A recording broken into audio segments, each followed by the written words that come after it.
Breaking right now, a crazy and really scary story. It all started with an apparent case of road rage, a man pulling a gun on a woman. Police say at one point an officer was forced to shoot at the suspect during a chase. CBS 46's Trayson Bragg is live with new information this hour. Trayson, just so many twists and turns to this story.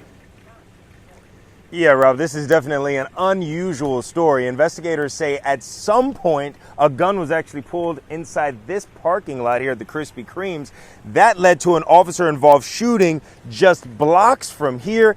But investigators say this all began with a road rage incident at an intersection not far from where I'm standing. Now, investigators say at around 10:30 last night, a woman was heading to work. She was heading north on Boulevard and trying to make a left onto Ponce. That's when the driver in front of her was actually out of his car doing something. The woman says she then honked at the man, who then hopped back in his vehicle, and APD says he was obviously upset because he then reversed into the woman's vehicle, crashing into her vehicle before driving off. Now, at some point, the woman then started heading to work again, APD says, and she pulled into this Krispy Kreme's parking lot, where she then coincidentally saw the man once again. Investigators say once he saw her, he then pulled a gun and began chasing her down the street.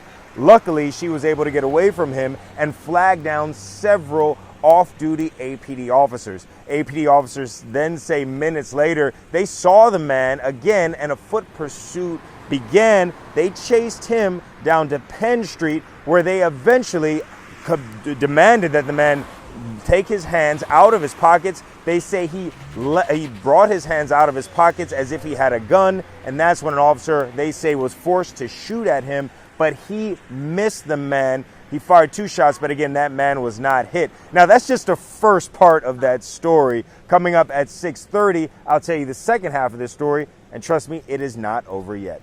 Reporting live in Atlanta, I'm Trayson Bragg, CBS 46 News. Yeah.